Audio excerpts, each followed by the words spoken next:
Thank you, Madam President. I was asked to introduce Suzanne today, and then on the radio this morning I heard a complaint from somebody that there are not enough women on New Zealand boards. And I thought, well, that's probably because they're all looking to sprint, and Suzanne has been running marathons as a woman on a board for many, many years and has left, obviously, many in her wake. But if anyone was looking to emulate anyone in board positions, they certainly could not choose a better role model than Suzanne. I'm not going to run through the enormous list of board appointments that Suzanne has had and currently serves, because she is going to speak to us today about Transparency New Zealand. It is a far more important subject than anything I could possibly have to say in introducing her. We all know how successful Suzanne has been and the esteem with which she is held. I give you, with great pleasure, Suzanne Snively.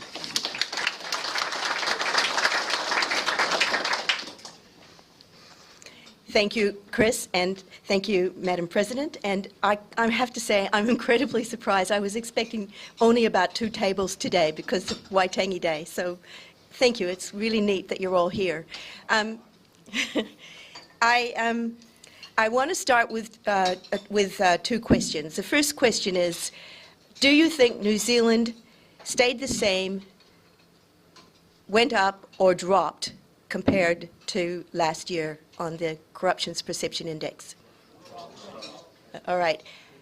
Actually, I'm going to make it 3 questions. How many of you know that we dropped because you saw it in the media? Wow, that's really great, because we got no media coverage whatsoever. Normally we get lots of it, but because of the release of the insurance study, it totally gazumped us. I think the timing was bad too, because our embargo was 6 p.m. It was set by the international body, and we were sort of stuck with what they set it at. So my third question is, what number did New Zealand end up at? Fantastic. All right. Now, I think that as a small country, there's nothing wrong with number 2. And I think also that in terms of what it reflects in relation to our score, there's nothing wrong with number 2 either. We've got a really special public sector in New Zealand, quite special. And it's something that the more aware you are of it, the better, because it means we can protect it in the future.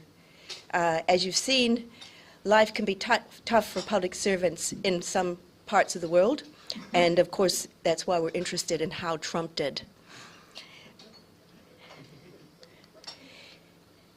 I have to be totally honest and tell you that I'm so lucky that this more illustrated presentation is not my work, but it's Julie Hagee, the CEO's. And for years I've had to do my own work, but this really makes a difference, I think. So as I just said, what the CPI, the TI Corruption's Perception Index, tells us is that we have one of the world's least corrupt public sectors and judiciaries. The judiciary is also included in this measure. It says public sector, but I think it's important to recognize that the questions that are asked New Zealand do not cover local government and do not cover the executive and the legislative branch. Maintaining our position, though, requires constant vigilance. And the analogy that I like to use is it's similar to watching the All Blacks play the Americans at Chicago. The All Blacks come on field and you can tell that they've been running and jumping and doing everything they can to be absolutely match fit. And the Americans come on the field and they're learning to play rugby. Now, having said that, of course, they're beating us now at the sevens.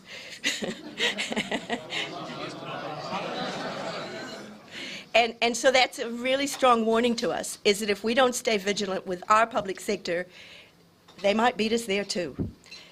I don't think so, but we have to keep working. So here is the rankings. How did we do?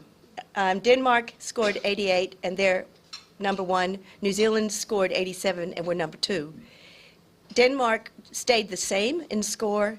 Our score actually dropped for us to be able to drop below Denmark. And as you see, the others that really dominate are the Nordic countries, Finland, Sweden, and Switzerland, and then Singapore is in there. I think it's quite interesting to contrast Singapore with New Zealand, because Singapore, sorry, I don't know how I'm getting that. Is there any technique not to get the bump? Or can you hear it? Okay. Singapore is there because they have a centralized democracy. And they have had a management system in place trying to emulate New Zealand for the last 25 years, and that's why they're where they are. In New Zealand, it's almost by accident. Until 2013, our public sector didn't know what it was doing in order to be in the #1 position. Since then, there's been a lot more alertness as to what they need to do. It's interesting, too, though, to look at who's at the bottom and to look at how low those scores are. 10 for Somalia at the very bottom, 13 for Syria, 13 for South Sudan, 14 for Yemen, and North Korea 14. I think it's interesting to note that Somalia was at one stage 0. So they've had, 10 times increase in their position, which is they should be given some credit for achieving. How many of you are Save the Children members?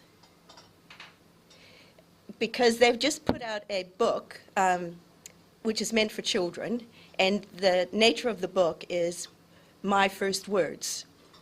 And the first words are grenade, bomb, army, person in army attire, and so on.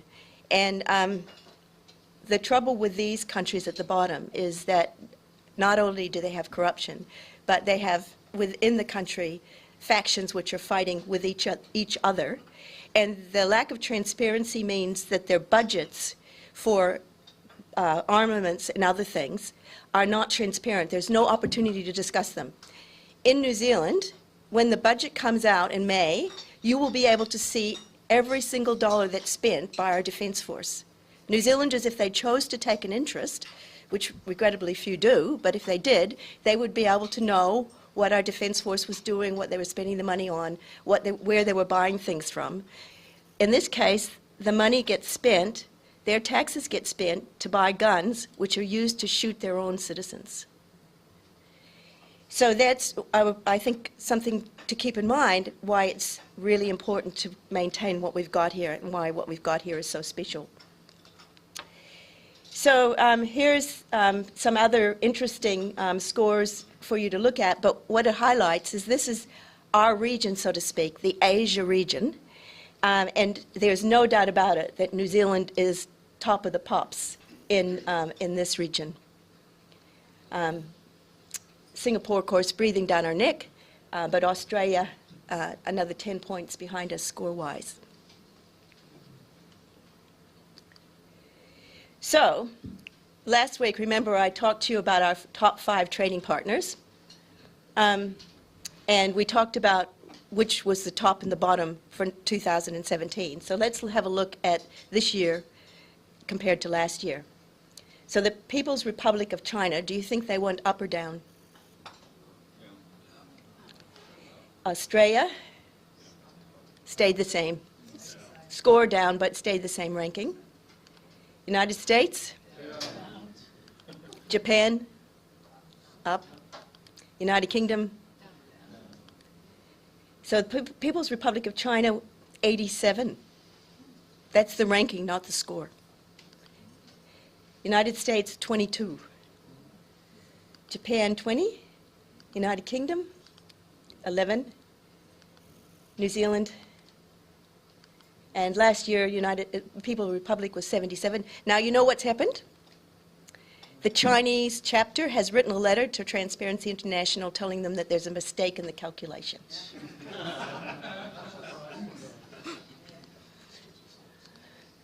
United States down 4. Sorry, 6. Good.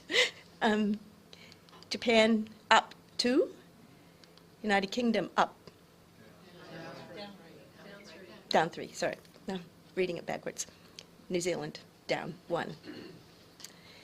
And I think it's quite useful to actually look at the size of our exports to these countries and the size of our imports. I did get something wrong last week because I said that China was our biggest import source, but it turns out Australia is. But they're very close, as you can see. But as some of you pointed out to me last week, China is definitely our biggest export destination now. So again, as we look to preserve our own ranking, it's harder for us to do so if our major trading partner has falling ranking compared to us. So we have to be particularly vigilant. And just quickly, a big challenge with this is facilitation payments. So until recently, facilitation payments were considered illegal in New Zealand, but legal offshore. This year, we believe the government will bring in a policy change and that facilitation payments will be regarded as bribes. When we were doing a glossary of terms, we found that with reference to TI in Germany, that they didn't have the word facilitation payments in their glossary. So I phoned them up and I said, I wonder why you don't have facilitation payments in your glossary. And they said, because facilitation payments are bribes and we cover them under bribes.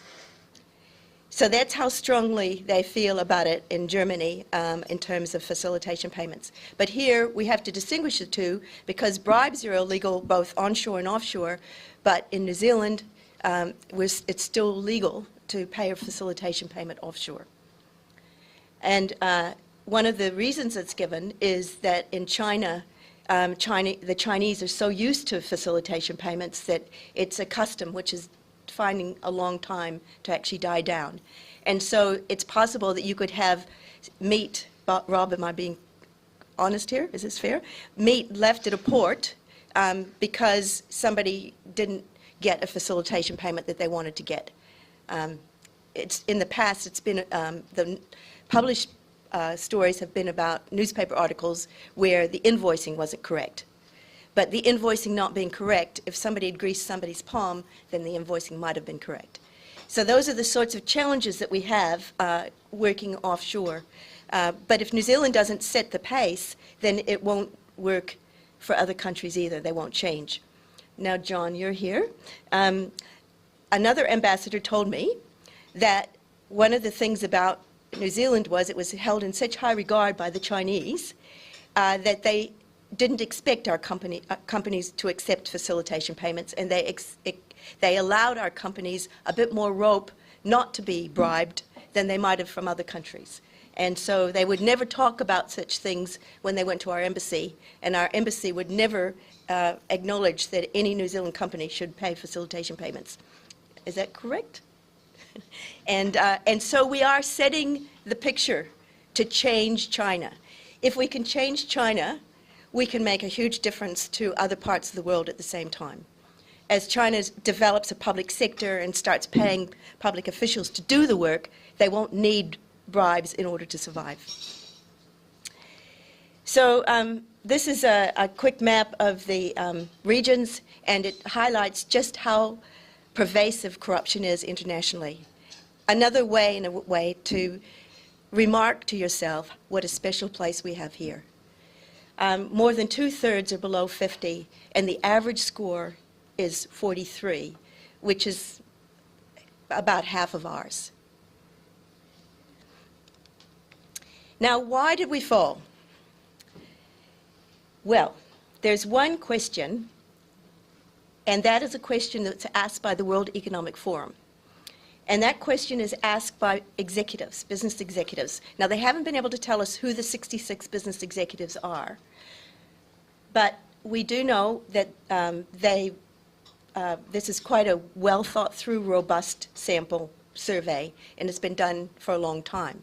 We also know that, as you can see, there's a lot of fluctuation in it. And everybody in the top countries fluctuates a lot around the average of that particular survey. And it just so happens that this year we fluctuated more than Denmark. Those are the questions. And I guess you need to ask yourself, do those questions give you an indication that we need to worry about an increase in corruption in New Zealand? Is this a trend, or is it a one-time only survey result, do you think? We don't know, I think. We won't know until next year. One of the challenges, I think, of the question is that it's pretty ambiguous as to whether the corruption was with the public sector or within the private sector only. Look at the last dot point there, obtaining favourable judicial decisions. Can you imagine a judge in New Zealand being bribed? So that's another, I think, case in point about this particular question. But we will obviously be watching it carefully over the next year and see where it goes. The question was asked last year between January and April, and that, of course, was when you had the new government come in, and business was a little bit unhappy with government at the beginning. And so it may well be also reflecting that. But some of the other things which we think are really positive is that the Serious Fraud Office has become a lot braver at detecting and publishing corruption cases. When Julie Reid first started as the CEO of the Serious Fraud Office, she had me come up to present to her team, and she said to me, Suzanne, we're afraid if we publish more stuff that our index ranking will fall. And I said, no. I said, well, for one thing, if it does fall, don't worry, because if you raise awareness of New Zealanders, it's far more important, and it's far greater prevention of corruption than just the pretense of getting a good score. We New Zealanders do not like to win by just getting a good score. We like to win by being match fit. And so we want to be sure that we're doing it the right way. But it's quite clear that there is a lot more being published and a lot more information out there now about what's happening. And so that's on the left-hand side. You can see some of the cases that have been published. I think the one that probably most people are familiar with was the Auckland transport case, where the two people are actually in jail as a result of their corrupt practice. And I think that's been a really salutary lesson for everyone about what can happen when procurement is not done transparently and when there's not proper accountability. And also of the challenges we have about whistleblowing. You know, we all believe we've got whistleblowing channels, but if people don't feel protected, then it is very hard to actually blow the whistle. The person who blew the whistle on the Auckland transport case, which, by the way, could have cost us as taxpayers hundreds of millions of dollars, he blew it in 2004 and then promptly moved to Australia because he was frightened for his family. And it took until 2012 before Auckland Transport was able to invest $2 million to provide the evidence to the Serious Fraud Office to actually take the case forward. And the reason the Serious Fraud Office needed that much evidence is that an earlier case that they'd taken, the case was about a person giving a bribe to an Aucklander working for the Auckland Council, and they were both the same nationality. And when the case went to court, the judge said, well, the visitor who's just come, or the new immigrant who's just come and offered a bribe, didn't know what he was doing because it's natural to his culture. And of course, that was not the judgment that we wanted. So the Serious Fraud Office definitely wants these judgments coming forward and being clear and being sanctioned. And also the other thing is we've got an increase in money laundering investigations, and so there's more information coming through about money laundering than we've had in the past. And that too may have influenced the way in which businessmen think, and it's no bad thing. Here are some of the other cases for the future, and this will be on your website and you can read it in due course. But the one I've just been talking about is the one in the Noon Borlase case and Justice Sally Fitzgerald's decision, which was an excellent one. So if you want to know more, go on to our website. you can join our database for free. We'd love to have all of you on the database. Thank you very much.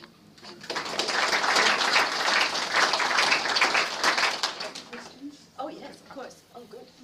We've got time for a couple of questions. Peter. Thank you very much, Suzanne. Fascinating. You mentioned right up front that the questions that are asked don't cover people in the legislature, like central government politicians. Why not? Are you afraid of the results? The survey was set up in a pragmatic way, right, by lawyers. Sorry. I didn't mean to offend lawyers, but not statisticians. So what happened is Jeremy Pope and Peter Eigen had been in Africa finding that there was huge corruption in aid. And so they were really worried, and they decided they would form Transparency International, but they wanted to get the message out to the world. So they pulled together a whole lot of dispersed sources of information. Remember, I covered those last week. And then they somehow compile these completely dispersed sources of information to calculate the score. Over the years, over the 25 years, it's gotten better and better. But basically, as they've learned more, they've started to fill some of those gaps. Just to give you another advertisement, in the next few weeks, we plan to publish a much more comprehensive measure called the National Integrity Systems Assessment, which we've updated from the one we did in 2013 for 2018 changes. And that is very detailed, very comprehensive. I think at the moment, 450 pages long. The short version will only be about 16 pages, I can assure you. But it looks across the legislative, the executive, the judiciary, business, civil society, media, political parties, and you'll find a lot more information in that than you can find in this CPI. Francis. You were going to say something about Donald Trump. Well, I have to say that as you probably just heard me describe, the Corruptions Perception Index is pretty stable. And so when a country falls 6 places, it's remarkable. When one falls 10 places, like China did, it's remarkable too. I personally had not expected those 2 things to be part of the results when they came out. But I'm delighted that they are, because in both countries they need to wake up. To date, I think that Trump has been getting away with a lot of corrupt practice, which is unacceptable by in any terms, and now it's out there, and somebody will wake them up. Thanks, Suzanne. Yeah.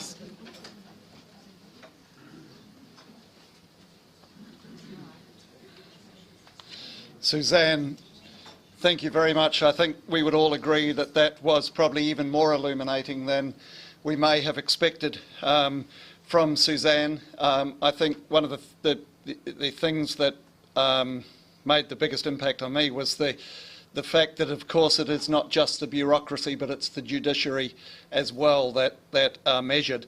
And you can only but wonder what it must be like to live in a country where if you take a commercial case to court or a civil libertarian issue, that the judge has predetermined your issue based on some sort of backhander before you even get there. I mean, at the end of the day, that is the end of the road, and to know that the road's predetermined must be a pretty dreadful thing. One thing that surprised me, Suzanne, was that Somalia is at the bottom, but I guess Saudi Arabia probably doesn't even play the game. No, they're actually surprisingly high. Oh, really? So they've paid.